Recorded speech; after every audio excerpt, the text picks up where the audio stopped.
Welcome to the accountancy class. Today we will solve some practical question based on bank reconciliation statement. So let us see the question first. What is the question? Question is, on comparing the cash book with the passbook of Naman, it is found that on March 31st, 2017, bank balance of rupees 40,960 showed by the cash book differs from the bank balance with regard to the following. अब ये नमन की cash book का balance given है, तो नमन की जो cash book है वो क्या बैलेंस शो कर रही है? 40,960 बैलेंस शो कर रही है, बट ये जो बैलेंस है वो पासबुक से टैली नहीं हो रहा है, डिफरेंस आ रहा है और ये डिफरेंस के कुछ रीजंस दिए गए हैं. तो इस क्वेश्चन में अब हमें नहीं बताया गया ये कैश बुक कौन सा बैलेंस शो कर रही है, डेबिट बैलेंस शो कर रही है या क्रेडिट बैलेंस शो कर रही है. If nothing is mention in the question कि इज इट डेबिट बैलेंस और क्रेडिट बैलेंस, तो हम उसे डेबिट बैलेंस ही एज्यूम करते हैं. तो हम इसको कहाँ लिखेंगे? इसको हम लिखेंगे प्लस आइटम में. 40,960 को ये क्या है? डेबिट बैलेंस है कैश बुक का और इसे हम प्लस आइटम में लिखेंगे. चलिए अब हम देखते हैं क्या रीजंस है डिफरेंसेस के कि कैश बुक का बैलेंस पासबुक के बैलेंस से टैली नहीं हो रहा है. First reason is bank charges ₹100 on March 31st, 2017 are not entered in the cash book. तो हम यहाँ पर फिर से रफ वर्क करके देखेंगे. ये हमारी कैश बुक, सीबी यानी कैश बुक, पीबी यानी पासबुक. अब बैंक चार्जेस 31 मार्च 2017 को बैंक चार्जेस है जो कैश बुक में एंट्री, जिसकी एंट्री नहीं हुई. कैश बुक में नहीं, इसका मतलब पासबुक में तो हुई है, क्योंकि ये बैंक चार्जेस किसने चार्ज किए हैं? बैंक ने किए हैं. तो बैंक ने तो क्या कर दिया? अमाउंट माइनस कर दिया नमन के अकाउंट से, क्योंकि उसने बैंक चार्जेस लिए हैं अपनी सर्विसेज के लिए. लेकिन यहाँ क्या है? कैश बुक में कोई एंट्री नहीं हुई इसके रिगार्डिंग. सो अब हमें क्या करना है? कैश बुक का बैलेंस पासबुक के बैलेंस से टैली करना है. तो हम क्या करेंगे? हम पासबुक से बैलेंस रिड्यूस हुआ है तो हम भी क्या कर देंगे? रिड्यूस कर देंगे.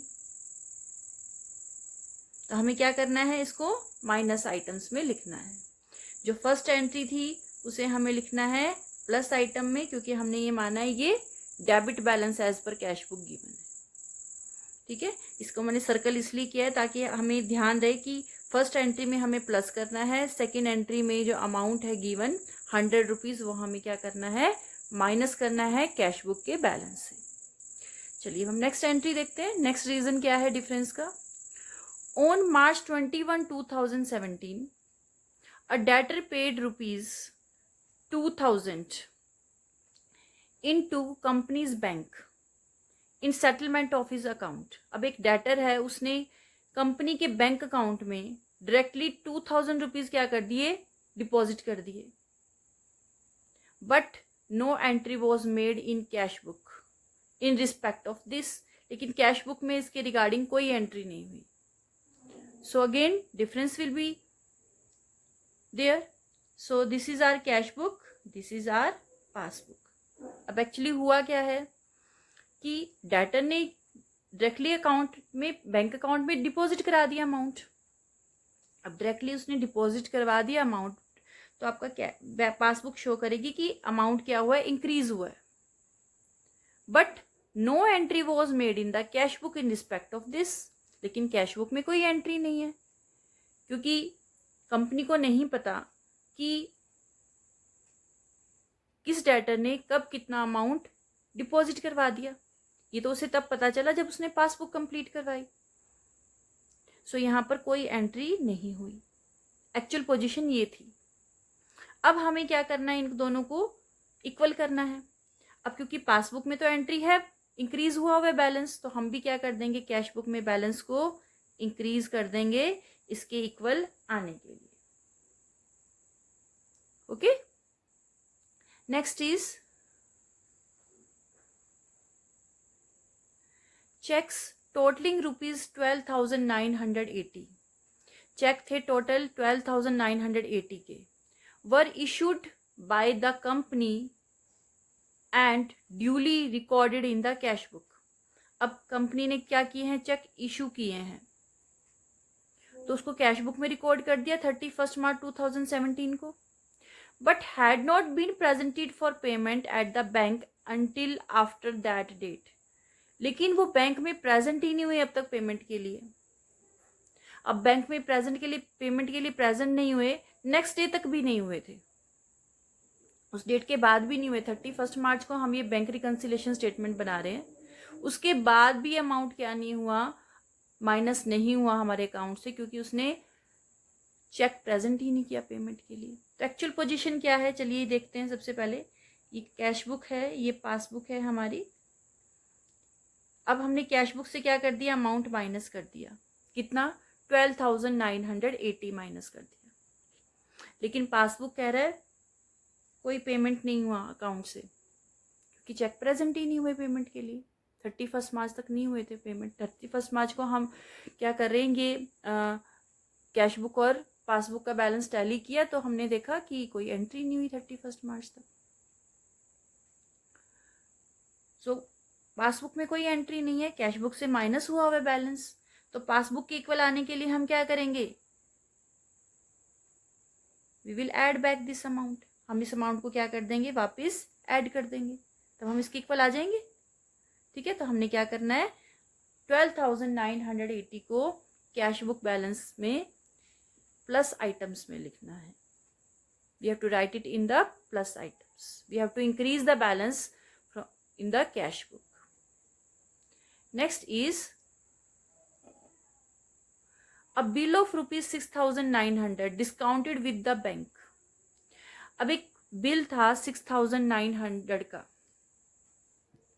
मैंने आपको बताया था कि बिल रिसीवेबल होता है, उसका एक फिक्स टाइम के बाद ही क्या करेगा, जो हमारा डेटर है उसकी पेमेंट करेगा। अगर बिजनेस को उस अमाउंट की जरूरत टाइम से पहले ही पड़ जाती है, ठीक है, तो क्या कर सकता है, वो इसे बैंक से डिस्काउंट करवा सकता है। बैंक से डिस्काउंट कराने का मतलब है बैंक से इसका अमाउंट क्या ले सकता है, जब टाइम से पहले ले सकता है इसका। लेकिन बैंक क्या करता है, अमाउंट तो दे देगा, ठीक है, अमाउंट तो दे देगा, लेकिन उसके लिए कुछ चार्जेस वो क्या करेगा, रिड्यूस करेगा, पूरा अमाउंट नहीं देगा बिल का। उन चार्जेस को हम कहते हैं डिस्काउंट चार्जेस। तो ये उसी से रिलेटेड हमारा डिफरेंस है। अब देखते हैं क्या डिफरेंस है, रीजन क्या है डिफरेंस का। Bill of ₹6,900 discounted with the bank. एक बिल था 6,900 का, बैंक से डिस्काउंट करवाया था क्या, बिफोर टाइम हमें क्या जरूरत पड़ गई, इस बिल के अमाउंट की नीड हो गई, तो हमने क्या किया, इसको बैंक, अपने बैंक अकाउंट में जहां हमारा अकाउंट था वहां गए, हम इसको प्रेजेंट किया कि भाई इसका पेमेंट चाहिए बिफोर टाइम। तो अब बैंक क्या कर रहा है, रिस्क ले रहा है, एक टाइम से पहले आपको पेमेंट दे रहा है बिल का, तो क्या करेगा बैंक, कुछ तो चार्जेस लेगा, बैंक भी तो कुछ बेनिफिट लेगा इसका। तो बैंक क्या लेगा, 800 उसने क्या कर दिए, डिस्काउंट चार्जेस ले लिए बैंक ने। लेकिन कैश बुक में हमने क्या कर दिया, पूरा 6,900 ही अमाउंट की एंट्री कर रखी है कैश बुक में। कैश बुक शो कर रही है कि हमें कितना अमाउंट मिला है, बैंक से डिस्काउंट कराने के बाद 6,900 मिला है। 800 तो उसने डिस्काउंट माइनस ही नहीं किया। तो एक्चुअल पोजीशन क्या है हमारी, ये कैश बुक है हमारी, ये पासबुक है। अब क्या पोजीशन शो हो रही है इसमें, हमने जो 800 है ना, वो क्या नहीं किए, माइनस नहीं किए। 800 जो डिस्काउंट चार्जेस थे वो हमें माइनस करने चाहिए थे, क्योंकि वो क्या हुआ, अमाउंट हमने पूरे 6,900 की एंट्री कर दी, हमने एंट्री कर दी पूरे 6,900 की, जबकि हमें पूरा अमाउंट 6,900 नहीं मिला, हमें 800 रुपीज लेस करके मिला है। ठीक है, तो कैश बुक कहती है कि कितना, कैश बुक में हमने कितना प्लस कर दिया, 6,900 प्लस कर दिया, ठीक है। लेकिन पासबुक कह रही है कि अकाउंट में सिर्फ कितने आए हैं, 6,100 ही आए हैं, क्योंकि 8 आपके क्या हो गए हैं, 800 आपका डिस्काउंट क्या हो गया है, लेस हो गया, डिस्काउंट काट के 6,100 रुपीज़ ही दिए हैं बैंक ने। तो अब देखो कितना डिफरेंस आ गया। पासबुक कह रही है बैंक अकाउंट में 6,100 आए हैं बिल को डिस्काउंट करा के, और कैश बुक में हमने एंट्री कर दी 6,900 की। सो व्हाट टू डू, अब क्या करना है हमें? अब टैली नहीं करेगा बैलेंस, डिफरेंस तो आएगा। अब क्या करें हम, क्योंकि यहाँ पे पासबुक में 6,100 है और हमने ज़्यादा शो किए हुए, तो हम भी क्या कर देंगे, अपनी कैश बुक से 800 रुपीज़ माइनस कर देंगे। डिस्काउंट चार्जेस जो हमने शो नहीं किए थे वो 800 रुपीज़ अब हमें माइनस करने हैं। तब हम इसके इक्वल आ जाएंगे। देखिए यहाँ पे 6,100 था, हमने पहले 6,900 की एंट्री कर रखी है, अब 800 हमने माइनस कर दिया, तो ये भी हो गया 6,100 इक्वल हो गया पासबुक के, जो पासबुक शो कर रहा है। Next is ₹3,520 is entered in the cash book as paid into bank on March 31, 2017. हमने डिपॉजिट करवाए थे 3,520 बैंक में, और कैश बुक कह रही है, कैश बुक में हमने इसकी एंट्री भी कर दी कि अमाउंट डिपॉजिट हो गया इतना। कोई चेक डिपॉजिट करवाया होगा हमने, तो उसने क्या कर दिया, कैश बुक में एंट्री कर दी, प्लस कर दिया इसको। लेकिन पासबुक में not credited by the bank until the following day. Cash book में तो एंट्री हो गई 31 मार्च 2017 को, जैसे ही उसने बैंक में डिपॉजिट कराया उसने एंट्री कर दी कैश बुक में, लेकिन बैंक में अभी तक क्या नहीं हुआ, अमाउंट क्रेडिट नहीं हुआ until the following day. Following day का मतलब है नेक्स्ट डे तक भी प्लस नहीं हुआ था वो अमाउंट। तो एक्चुअल पोजीशन क्या है देखते हैं। ये हमारी कैश बुक है, ये हमारी पासबुक है। सो कैश बुक में हमने क्या किया हुआ, अमाउंट प्लस किया हुआ है, लेकिन पासबुक में अभी इसके रिगार्डिंग कोई एंट्री नहीं हुई 31 मार्च तक। ये हमारी एक्चुअल पोजीशन है। अब हमें तो इक्वल करना है। अब इक्वल करने के लिए हम क्या करेंगे, जो अमाउंट हमने क्या कर रखा है 3,500 प्लस कर रखा है, पासबुक के इक्वल आने के लिए हम क्या कर देंगे, उसको वापस रिड्यूस कर देंगे, तब इसके इक्वल हो गए। ठीक है, तो इस तरह से हमने देखा कि कैश बुक में क्या एक्चुअल पोजीशन है और पासबुक में क्या है, और हम प्लस करें इक्वल आने के लिए या माइनस करें।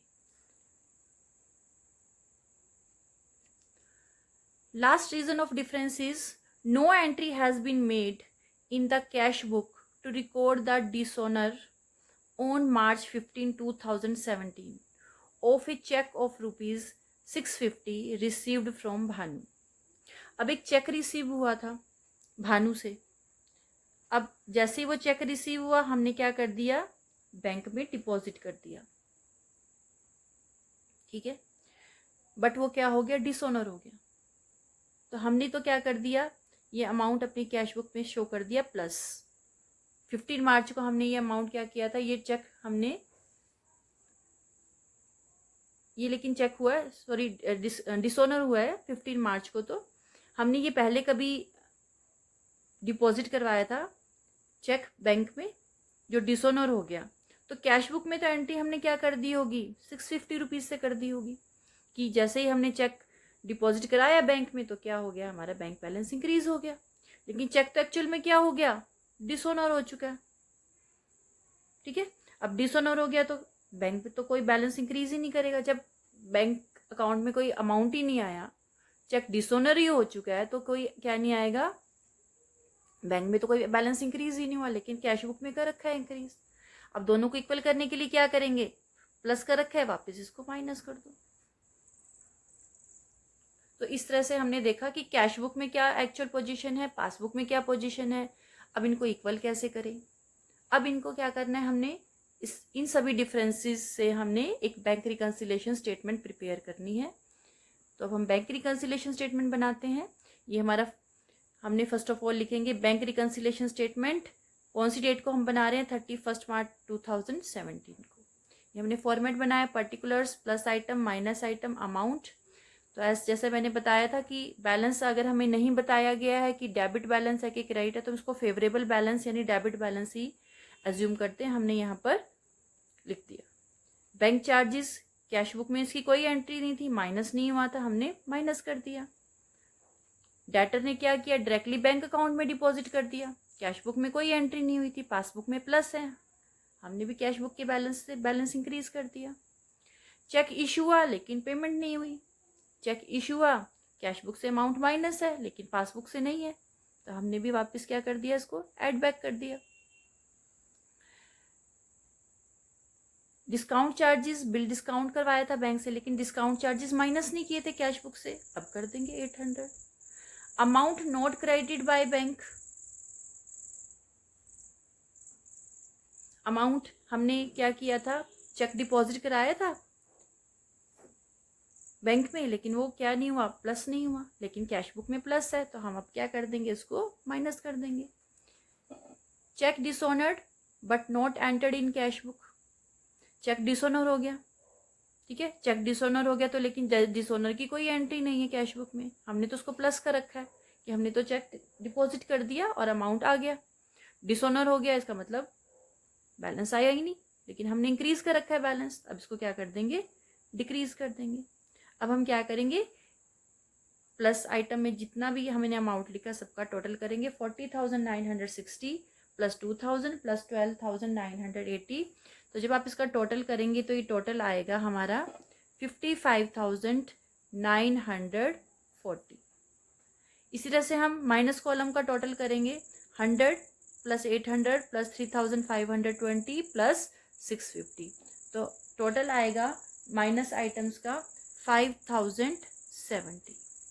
अब देखिए इसमें प्लस आइटम का टोटल ज़्यादा है और माइनस का कम है, तो हम प्लस में आंसर लिखेंगे, जो डिफरेंस आएगा वो हम माइनस आइटम में ना लिखकर प्लस आइटम में लिखेंगे। क्यों, क्योंकि प्लस आइटम का टोटल ज़्यादा है। डिफरेंस कैसे निकालेंगे, 55,940 माइनस 5,070।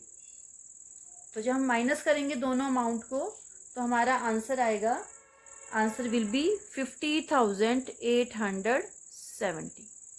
अब क्योंकि ये क्या शो कर रहा है, प्लस बैलेंस शो कर रहा है, तो क्रेडिट में प्लस बैलेंस कौन सा होता है, बैंक में ये होता है हमारा क्रेडिट बैलेंस होता है, तो ये आ गया हमारा क्रेडिट बैलेंस, या आप इसको कह सकते हो फेवरेबल बैलेंस।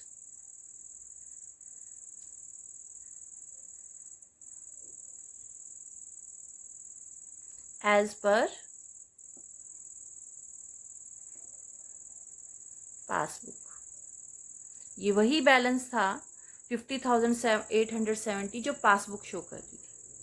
इसका मतलब आप कैश बुक में ये डिफरेंसेस के कारण जो भी रीजंस थे डिफरेंसेस के, वो हमने उसके अकॉर्डिंगली अमाउंट इंक्रीज डिक्रीज कर दिया, तो ये अब क्या हो गया, हमारे पासबुक से टैली हो गया। Let us solve one more question. Question is prepare bank reconciliation statement as on 31st January 2017. If cash book of Mr. Sanjay showed a credit balance of rupees 20,100. Now this time credit balance is given as per cash book. Credit balance दिया है। अब credit balance का क्या मतलब है, credit balance का मतलब है कि we have to show it in the minus item. ये माइनस बैलेंस शो कर रहा है, इट मीन्स ये ओवरड्राफ्ट शो कर रहा है कि हमने अपने अकाउंट से क्या कर रखा है, ओवरड्राफ्ट कर रखा है, जितना अमाउंट डिपॉजिट था उससे ज़्यादा विड्रॉ किया हुआ है, that is the meaning of credit balance. तो उसको हम माइनस आइटम्स में शो करते हैं जब क्रेडिट बैलेंस गिवन होता है। तो चलिए अब देखते हैं रीजंस क्या हैं डिफरेंसेस के और इन्हें कैसे हम सॉल्व करेंगे, कैसे इसका पासबुक से टैली करने के लिए क्या करेंगे हम। First reason is bank had fire insurance premium of rupees, bank had paid fire insurance premium of rupees 550 which does not appear in the cash book. अब बैंक ने क्या किया है, फायर इंश्योरेंस प्रीमियम पे किया है जो कि कैश बुक में क्या नहीं हुआ, उसकी कोई एंट्री नहीं हुई। अब देखिए क्या पोजीशन है हमारी, ये हमारी कैश बुक ले लिया हमने, यहाँ रफ वर्क करके देखेंगे।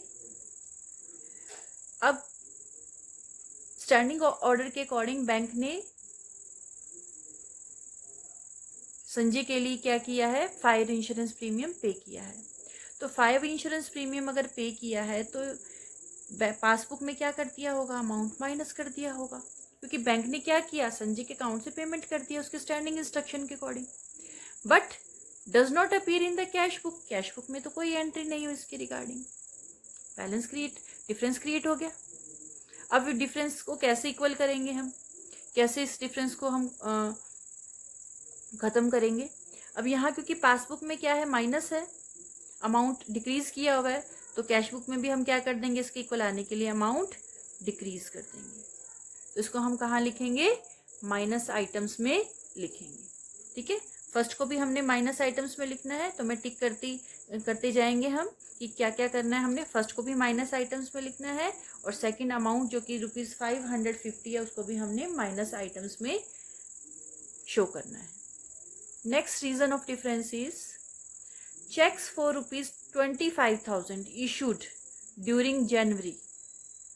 अब जनवरी में 25,000 के चेक इशू हुए थे, but cheques for only ₹18,500 were presented for payment. लेकिन पेमेंट कितने चेक का हुआ एक्चुअल में, पासबुक से, पासबुक कह रही है पेमेंट सिर्फ 18,500 का हुआ है। चलिए देखते हैं क्या पोजीशन है कैश बुक की और पासबुक की एक्चुअल पोजीशन क्या थी, क्यों नहीं ये टैली हुआ। चेक इशू किए तो कैश बुक ने कर दिए -25,000, जैसी चेक इशू की उसने 25,000 की। लेकिन एक्चुअल में कैश जो पासबुक है वो कह रही है कि 18,500 ही माइनस हुए हैं, बाकी चेक क्या नहीं हुए, प्रेजेंट ही नहीं हुए पेमेंट के लिए। क्रेडिटर ने उन्हें पेमेंट के लिए प्रेजेंट ही नहीं किया अब तक।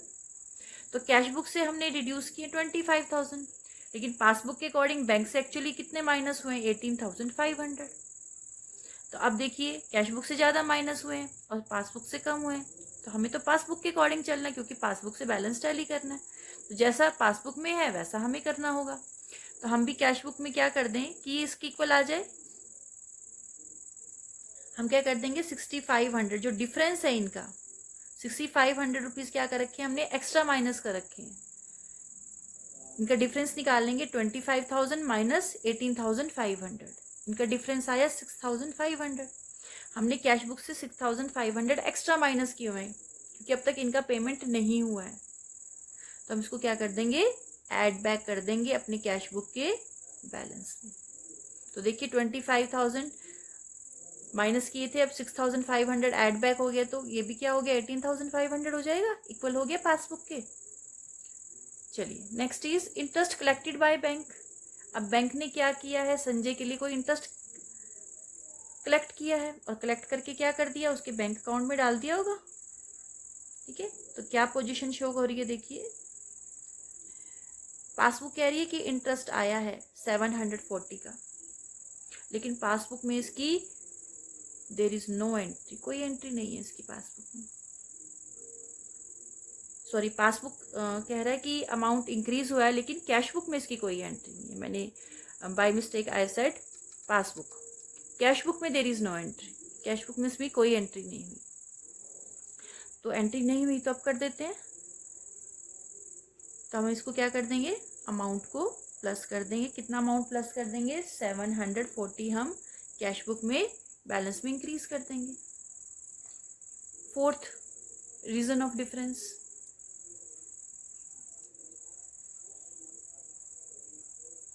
Checks of ₹8,700 were deposited into bank. Bank में 8,700 के चेक डिपॉजिट हुए, but cheque of ₹7,000 were cleared till 31 January 2070। अब 8,700 के चेक डिपॉजिट हुए बैंक में, लेकिन 8,700 में से कितने चेक ही क्लियर हो पाए हैं, कितना ही अमाउंट, कितने रुपीज़ के चेक ही डिपॉजिट हो पाए हैं, 7,000 के ही क्लियर हो पाए हैं 31 जनवरी तक। 31 जनवरी वो डेट है जब हम क्या बना रहे हैं, अपनी बैंक रिकन्सिलेशन स्टेटमेंट प्रिपेयर कर रहे हैं। सो अब क्या एक्चुअल पोजीशन है, देखिए ये इसका हम रफ वर्क यहाँ कर रहे हैं। अब एक्चुअल पोजीशन क्या हुई, कि जब हमने क्या किए, चेक डिपॉजिट किए इन द बैंक, तो इन कैश बुक तो वी हैव रिटर्न 8,700 प्लस कर दिए हमने 8,700, बट एक्चुअल में अमाउंट कितना आया, ओनली 7,000 ही आया बैंक अकाउंट में। इतने ही चेक कलेक्ट हो पाए अभी। कोई भी रीज़न हो सकता है चेक का अमाउंट कलेक्ट ना होने का, तो 7,000 ही क्या हो पाया अब तक, अमाउंट कलेक्ट हो पाया है। तो पासबुक के अकॉर्डिंग अमाउंट कितना डिपॉजिट है अभी अकाउंट में हुआ है, 7,000 ही हुआ है। देखिए फिर से डिफरेंस आ गया। कैश बुक कह रही है 8,700 डिपॉजिट कर दिया, लेकिन पासबुक कह रही है एक्चुअल में 7,000 ही डिपॉजिट हुआ है। तो कितने का डिफरेंस आ रहा है, डिफरेंस निकाल लीजिए। 8,700 यहाँ एंट्री और यहाँ 7,000 की एंट्री है, तो डिफरेंस आ रहा है 1,700 का। तो इस वजह से क्या हो रहा है, कैश बुक और पासबुक, इस वजह से भी क्या नहीं हो रहा है, बैलेंस टैली नहीं हो रहा हमारा। तो कि कैश बुक में हमने क्या कर रखे, 1,700 ज़्यादा एक्स्ट्रा प्लस कर रखे हैं, जो कि अब तक कलेक्ट ही नहीं हुए। दोनों का डिफरेंस देख लेते हैं ना, 8,700 है, यहाँ 7,000, दोनों का डिफरेंस निकाला, कितने का डिफरेंस आ रहा है, 1,700 का डिफरेंस आ रहा है। 8,700 माइनस 7,000, तो ये हमने जो प्लस कर रखे हैं इसको हम क्या कर देंगे, माइनस कर देंगे कैश बुक से। तो ये क्या हो जाएगा, पासबुक के इक्वल हो जाएगा। अब देखिए यहाँ पे भी क्या हो गया, 1,700 हो गया। पहले 8,700 प्लस किए थे, अब इसमें से 1,700 हम माइनस कर देंगे, तो ये 7,000 बन गया ये भी।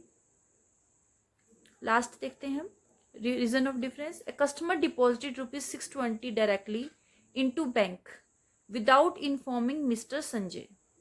मिस्टर संजय को इन्फॉर्म किए बिना एक कस्टमर ने डायरेक्टली अमाउंट डिपॉजिट कर दिया संजय के अकाउंट में। संजय वो पर्सन है जिसकी हम बैंक रिकंसिलिएशन स्टेटमेंट प्रिपेयर कर रहे हैं और जिसकी कैश बुक और पासबुक का बैलेंस टैली नहीं हुआ। तो देखिए क्या हुआ, एक्चुअल पोजीशन क्या है थी इस डिफरेंस के अकॉर्डिंग। ये हमारी कैश बुक है, ये पासबुक है। अमाउंट डिपॉजिट करवाया, डायरेक्टली हुआ है बैंक में, तो बैंक में अमाउंट आपका इंक्रीज हो गया 620, लेकिन कैश बुक में कोई एंट्री नहीं है इसके रिगार्डिंग, क्योंकि संजय को पता ही नहीं है किस कस्टमर ने कितना अमाउंट डिपॉजिट करवा दिया, तो यहाँ कोई एंट्री नहीं है। तो अब हमें क्या करना है, पासबुक के अकॉर्डिंग चलना है। तो हम भी क्या कर देंगे, ये अमाउंट 620 क्या कर देंगे, इंक्रीज कर देंगे इसके इक्वल आने के लिए। तो ये जो रीजंस थे, इससे हमें क्या करना है, बैंक रिकंसिलिएशन स्टेटमेंट प्रिपेयर करनी है। अब हमने रफ वर्क तो कर लिया है, हमने देख लिया कि क्या पोजीशन थी, एक्चुअल पोजीशन, क्या प्लस करना चाहिए और क्या माइनस करना चाहिए। अब इसको हमें क्या करना है, बैंक रिकंसिलिएशन स्टेटमेंट में एंट्री करनी है इसकी। तो चलिए अब हम बैंक रिकंसिलिएशन स्टेटमेंट बनाते हैं। फॉर्मेट हमने प्रिपेयर किया है, bank reconciliation statement. On which date we are preparing, as on 31 March 2017। Particulars, plus items amount, minus items amount. First of all जैसे मैंने बताया था कि क्रेडिट बैलेंस है, तो हम इसको कहाँ लिखेंगे, माइनस में लिखेंगे इस अमाउंट को। 20,100 है ये हमारा amount. Credit balance means overdraft, extra amount हमने क्या कर रखा है, अपने अकाउंट से विड्रॉ किया हुआ है। Fire insurance premium paid by bank not recorded in cash book. अब बैंक ने फायर इंश्योरेंस प्रीमियम पे किया था जो कि कैश बुक पे रिकॉर्ड नहीं हुआ, तो पासबुक से माइनस हुआ है अमाउंट, तो हम भी कैश बुक के अमाउंट बैलेंस से अमाउंट माइनस कर देंगे। Check issued but not presented for payment. अब 25,000 के चेक इशू हुए थे, लेकिन पेमेंट के लिए कितने प्रेजेंट हुए, ओनली 18,500। लेकिन हमने कैश बुक में क्या दिखा रखा है, पूरा अमाउंट दिखा रखा है, 25,000 का माइनस किया हुआ है। लेकिन क्या पासबुक से कितना माइनस है, ओनली 18,500 ही माइनस है। कैश बुक से माइनस है 25,000 और पासबुक कह रहा है कि ओनली पेमेंट कितना हुआ है, अभी 18,500 हुआ है। तो कैश बुक में 6,500 एक्स्ट्रा माइनस हुए, इन्हें हम ऐड बैक कर देंगे। कैसे निकाला हमने 6,500, 25,000 rupees minus rupees 18,500। Next is interest collected by bank. Bank ने इंटरेस्ट कलेक्ट किया है, तो पासबुक में अमाउंट प्लस हुआ है, बट कैश बुक में इसकी कोई एंट्री नहीं है, तो अब हम ये बैलेंस इंक्रीज कर देंगे। Check deposited into bank but not cleared. हमने चेक डिपॉजिट किए थे 8,700 के, तो हमने कैश बुक में एंट्री कर दी 8,700 इंक्रीज कर दिए, बट पासबुक के अकॉर्डिंग अभी 7,000 के ही चेक डिपॉजिट हुए हैं. सो हमने दिखा दिया कैश बुक में 8,700 प्लस और पासबुक में ओनली प्लस हुए 7,000. तो कितना एक्स्ट्रा प्लस किया है हमने कैश बुक में? 8,700 माइनस 7,000, 1,700. तो एक्स्ट्रा प्लस हुआ है तो उसे क्या कर देंगे? माइनस कर देंगे. Directly deposit by customer into bank. Bank ने क्या किया? बैंक में एक कस्टमर ने डायरेक्टली डिपॉजिट कर दिया, बट उसकी एंट्री कहाँ है? ओनली पासबुक में है, क्योंकि पासबुक शो कर रहा है कि बैलेंस इंक्रीज हुआ है क्योंकि कस्टमर ने डायरेक्टली डिपॉजिट किया. बट कैश बुक में देयर इज नो एंट्री, कोई एंट्री नहीं है कैश बुक में इसकी. सो हम भी कैश बुक में क्या कर देंगे? बैलेंस इंक्रीज कर देंगे. अब हमने क्या करना है? सारी एंट्रीज हो चुकी हैं. प्लस माइनस में हमने प्लस आइटम्स का टोटल करना है. 6,500 plus 740 plus 620. So this total will be 7,860. Like this, we will also do the total of minus items. 20,100, 550 plus 1,700. It will be equal to 22,350. Now this time minus total is greater than plus total. जो plus items का total है वो minus item के total से क्या है? Sorry, minus item का जो टोटल है वो प्लस आइटम के टोटल से क्या है? ग्रेटर है. सो अब जब हम डिफरेंस लिखेंगे, डिफरेंस निकालेंगे, कैसे निकालेंगे डिफरेंस? 22,350 माइनस 7,860. कि इतना तो कैश बुक के बैलेंस में इंक्रीज किया, अब हमने इतना डिक्रीज किया, तो नेट क्या हुआ? डिक्रीज ज़्यादा हो रहा है, तो नेट क्या होगा? डिक्रीज होगा. कितना डिक्रीज होगा? 14,490, क्योंकि ये माइनस शो कर रहा है. तो ये कैश बुक का तो कौन सा बैलेंस होगा? क्रेडिट बैलेंस होगा. लेकिन पासबुक का कौन सा बैलेंस होगा? ये होगा पासबुक का डेबिट बैलेंस. तो डेबिट बैलेंस, और you can say overdraft as per passbook. ये वही बैलेंस है जो पासबुक शो कर रही थी. अब हमारा क्या हो गया? कैश बुक का बैलेंस पासबुक से के बैलेंस से टैली हो गया. तो like this we will solve the practical question based on bank reconciliation statement.